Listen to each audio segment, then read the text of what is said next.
Hello and welcome to this revived edition of House Connect, the insight into parliamentary activities. House Connect gives you a feel of what's going on in the two lawmaking institutions, the Senate and the National Assembly. It takes you from the tabling, the scrutiny and adoption of bills to the legislators' oversight of the state's policies and then to the impacts of the elected people's representatives' action in their constituencies. Today, our focus is the third ordinary session of the 2023 legislative year, which will be largely dedicated to the examination of the 2024 state budget. Our guest, Senator Enwe Francis, closes up on the preparation and the priority areas of the budget. And in order to enable you know who your parliamentarian is, Honorable Njume Peter Ambang treats you to a self-portrait.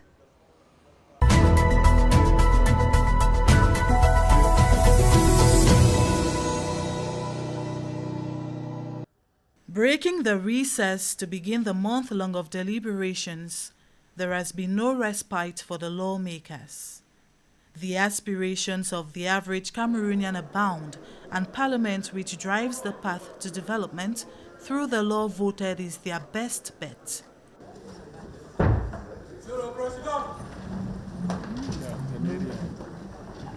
The Speaker of the National Assembly, the Right Honourable KAWEB Jibril, is resolute on the recent happenings.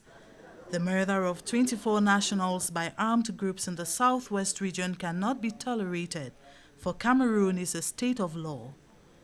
Cognizant of the fact that attention is directed towards the 2024 state budget yet to be tabled in Parliament, an admonition for the executive to seriously consider the recommendations prescribed by lawmakers during the budget policy debate was made. I would, however, like to dwell on some current policy priorities, one of which is decentralization. The National Assembly would equally like to see the local taxation policy translated into reality with clarity. It is also necessary to devolve power to regional and local authorities with the requisite resources.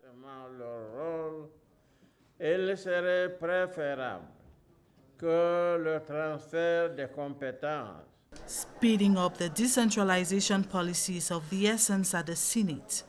The legislators are aware of their task to ensure a concrete, balanced and inclusive local development. To improve the welfare of the population, the Senate President Marcel Nyadji calls for the implementation of the National Development Strategy for 2020-2030. Despite the difficult economic climate, no effort should be spared to trigger the country's development.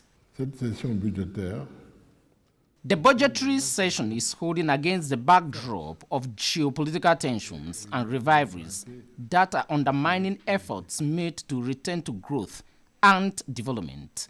The rise in the prices of basic foodstuffs, despite the price freeze of certain local products, is a clear manifestation thereof. The firm appeal, which paves the way for work to begin in earnest for the third ordinary session, will guarantee efficient state building and reconstruction. The firm appeal, which paves the way for work to begin in earnest for the third ordinary session, will guarantee efficient state building and reconstruction. The tone has been set for 30 days of legislation and control of government action. Without much ado, 3 bills have caught the attention of the lawmakers. The one repealing the 2016 Mining Code to fast-track the implementation of transformational mining projects. The other to authorize the President of the Republic to ratify the establishment protocol and statute of the African Monetary Fund. And the third on the settlement bill of the Republic of Cameroon for the 2022 financial year. The law voted in 2016 to govern the reconnaissance, the exploitation, mining, processing, and marketing of mineral resources has proven to have a series of shortcomings. To incorporate the attractiveness, competitiveness, and financial concerns of the sector, the government has reviewed the legal framework. The 2016 code did not envisage SONAMIN. So this code is based mostly on how to integrate SONAMIN and to make the state benefit from its presence. In the last convention, we forced to have 1% net smelter value in Sino-Steel, which was not in the law. But now we have made it possible that within the ambits of the law, the company can give a certain quota of the metal to the state as a sharing agreement, besides the dividends of 10%, which will or will not come. The establishment protocol and statute of the African Monetary Fund geared toward facilitating effective integration of African economies through the elimination of trade restrictions. Now in Africa, we would like to be more independent. That means that we would like to master our own political economy. Cameroon has mastered his debt, and we don't have any arrear in the payment of the external debt, and we think that this African Monetary Fund will help us to have a better economy. And when you have a better and a strong economy, you have more facility in paying your debt. Fostering macroeconomic stability, sustainable shared economic growth, and balanced development on the continent are its missions. After spending 3 months with their constituents, the lawmakers of the 10th Legislature at the National Assembly and the 3rd Legislature at the Senate resume work in the House chambers. They come with quite a number of expectations. The improvement of the living conditions of the average Cameroonian, the provision of basic amenities, development of infrastructure, increasing the purchasing power, but most importantly, they have a recommendation to make, engaging governments to respect the tabling of the state budget 15 days before the opening of the session as stipulated by the law. Walking the talk is what members of parliament await from government. The policies designed and tailored to meet the development vision ought to be applied. Our government has a routine system. That is, this is minded. Its priorities road infrastructure. Its priorities on things that are going to improve the standard of living of Cameroonians. We are expecting to see a finance bill that will take into consideration what we consume in Cameroon. That is import substitution. We don't expect to be importing a lot from other countries. We should be able to produce rice, sugar, wheat and all that. The increasing price hikes on basic commodities and the low purchasing power of citizens remain a worry. The increases of prices in the markets and others problem we have, the crisis we are passing through, all these questions can only be solved by this bill of budget, but we haven't yet seen the project. We also hope that some other pertinent issues will be looked into if we have the opportunity to take it out with members of government, especially like the problems of teachers. We hope that we'll have the opportunity to talk about that. We also hope that we'll be able to look into the budget that's going to be presented to us for 2024 and see how it is going to affect the decentralized collectivities. But for an efficient evaluation of what the state budget will be targeting, the 2018 new fiscal regime of the state has to be rigorously respected. Government manages the finances. The budget being the only instrument that we'll have, it is through the budget that we have to stop the dying and the killing of people. It's through the budget that we are supposed to stop landslides, road accidents, diseases. It is vitally important for the socio-political unrest in some regions to be looked into. It is a very sadful issue that people who are seeking refuge in Manfe, terrorists will leave the bushes to come and attack them in the town. It is unacceptable. We totally condemn this act that the population should continue to be resilient. It was because the population was resilient against the separatists that decided to come and attack them in Manfe, that they should continue, that the separatists will have no place to hide. Investments in infrastructure will boost the economy and stall unemployment. My expectations are high personally because during the budgetary orientation debate that took place in June, Amongst the other things I raised was the eminent putting in place of the Limbe Deep Seaport. Coming here this time around, well, it will interest me to see if the Minister of Finance has taken that into consideration, because you bear with me that the importance of this project is huge. I expect an increase in the investment budget, because this is Cameroon which is talking of emergence of 2035. And therefore, if we are talking of emergence by 2035, we must carry out certain developmental aspects to boost Cameroon's development. Broadly, the elected representatives hope to achieve in 30 days long-standing resolutions to enable Cameroon attain its emergence goals.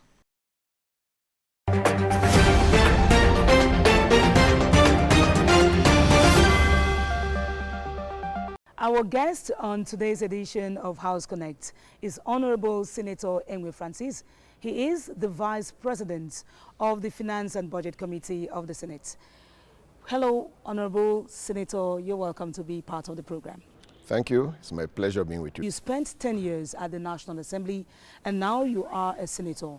During your 10 years at the National Assembly, you were part of the Finance and Budget Committee.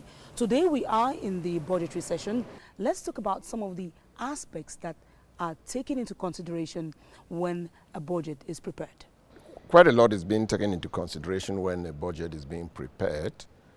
And I'll start with, first of all, the instructions of the head of state before the preparation of the budget, which is also being guided by the trends of activities in the world or events. For instance, our budget this year, we looked at the crisis in Ukraine, which are actually affecting the economies of many countries. We look at the fluctuating oil prices, the crisis in the Northwest and Southwest that has been there for close to 7 years, the insecurities we have in the northern regions with Boko Haram. All of those aspects put together makes every country to reflect on the type of budget to come in and how feasible it is. The circular on the preparation of the 2024 state budget was signed on the 30th of August. As a lawmaker, you took part in the budgetary orientation debates, and there were a number of recommendations that you as lawmakers made. What are some of these issues that you would like government to have included in the 2024 state budget?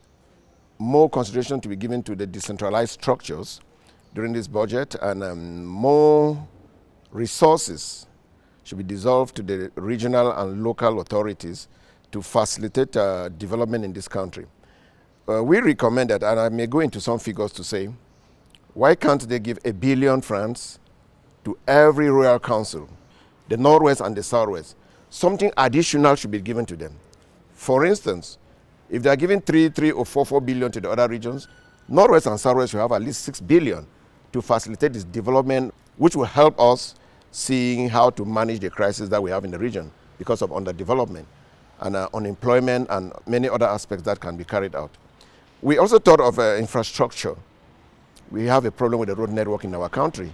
Even in our major cities, there are problems with road network. More resources should be considered for that aspect.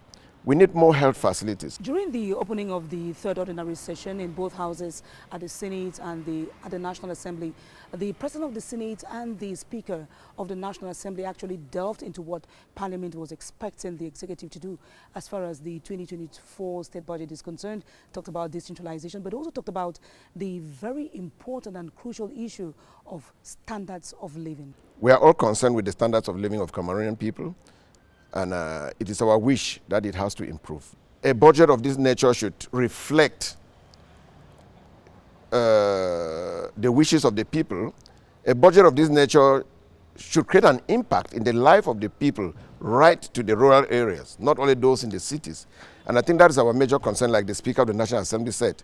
And coming to the fact that we, the senators, work directly with the local decentralized structures, it is our responsibility to make sure we fight, to make sure we push, to make sure we do everything for government to release more to them that will help lessen the burden that they are going through, help improve the livelihood of the Cameroonian people, and as such, help in the development of our rural areas. And talking about control structures, the audit bench of the Supreme Court is another control structure that has been holding exchange forums with members of the Finance and Budget Committee. How has that helped you to control the management of public finances, and what recommendations have you been able to come up in order to ward off some of these irregularities? We need government to give them more powers, because going out to do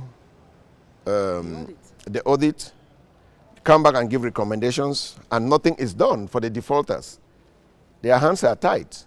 As members of parliament, we have always recommended to the government bench to do something so that when they do their audit and people see sanctions to the defaulters, it will not repeat itself tomorrow. What are some of the issues that you would like to see addressed during this third ordinary session? During this third ordinary session, I think we should make a voice. We should say something about the crisis in the Northwest and Southwest. We are not doing that to dance to the gallery, but I think we have to have a reflection. It affects us, it affects our country, and we can't continue to stay quiet. Secondly, we're waiting to see in the budget projects that are coming to my constituency. That's the first thing I will look at in the document when it comes. What is there for my division? What is there and my region? What is there for the region? So I have to look at all of that. Thank you very much, Honorable Senator Enwe Francis, for being our guest on House Connect today. But before you leave, definitely you may have a word or two for the Cameroonians who are listening to you. Well, the only thing to tell my Cameroonian people is to remain calm. The parliamentarians are there representing you. You might not understand well what they are doing, but we think sometimes we owe you a lot of explanations when the time will come. Secondly, peace cannot be paid with money. Violence has never been a solution to any problem. Let us be problem solvers. These problems that we are facing in the country, in the north, in the northwest, southwest, and everywhere, concerns us, and only peace can make us enjoy our country better. Thank you very much, Honorable, for being our guest on House Connect. We're looking forward to seeing you again in subsequent editions to tell us what the Finance and Budget Committee of the Senate has been up to.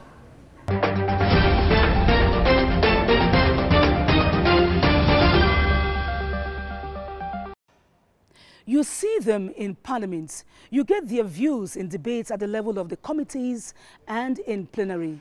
You sometimes witness their actions in their constituencies where they support development actions. You hear about their work at the level of parliamentary associations and also in friendship groups.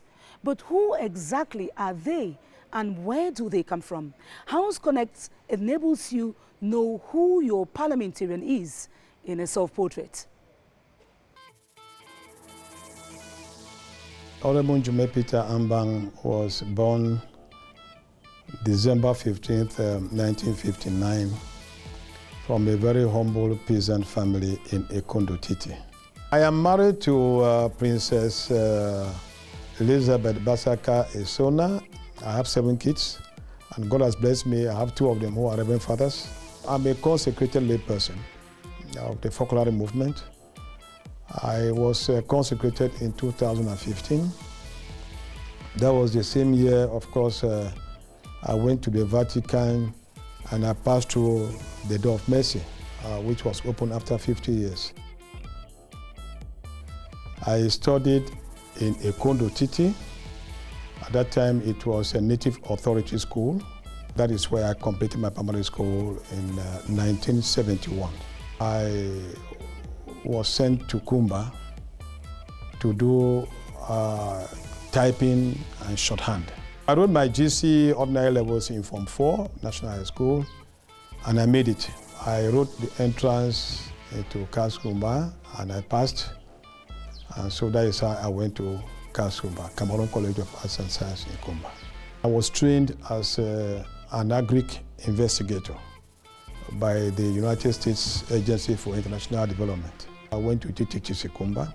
I taught only for 3 years as a primary school teacher. I was sent to Nkambe. From there, I was sent to the inspectorate. I was there for some time, and they took me from there and sent me to Kumba. And from there, I was sent to GS Mbonge Marumba. when I wrote the entrance into ENS Bambili. And I made it. I went to Bambili. I moved now to ENS Yaoundé. And I was first of all sent to GTTC Bamenda. And just 2 weeks later on, I was appointed Inspector of Primary and Nursery Education for Bamuso. 1995, I was appointed as Director of Studies for GTTC Kumba. While Director of Studies for GTTC Kumba, I thought that it was important for me to propose some reforms for teacher training colleges. Culturally, I am someone who is very rooted to his culture, I mean the Balondo culture.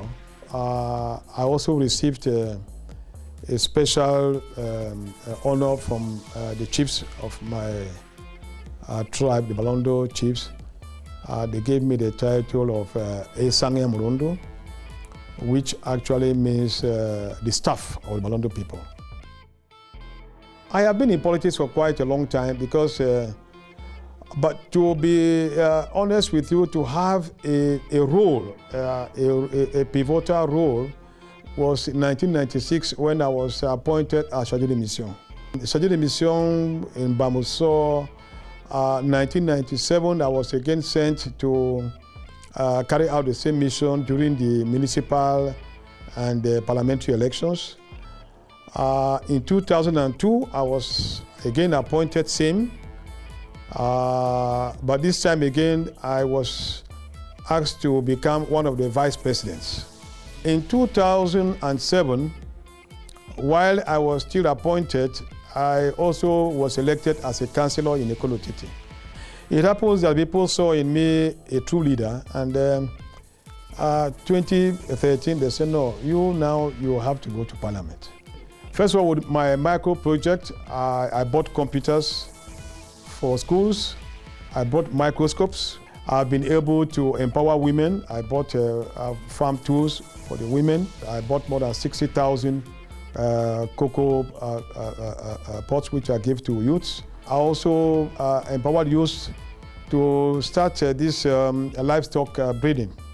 I got them piglets. You had 3, 2 female and 1 male, and when you produce, you ship to other youths. Then, of course, scholarships have been given to youths. Even this year again, I'll be able to give a good number of youths. One very important thing I did was the fact that I built a community radio because information is, to me, is very, very important. I intend to continue. If I can have a 3rd mandate, that'll be wonderful because I want to continue working for the people. I want to continue serving them in this capacity. And that's where we wrap up our insight into parliamentary activities. The Finance and Budget Committee of the National Assembly is scrutinizing the settlement bill for the 2022 financial year and exchanging with another control structure, the audit bench of the Supreme Court. In a fortnight, we will zoom in on the outcome of their deliberations. Till then, enjoy the rest of our programs on the CRTV.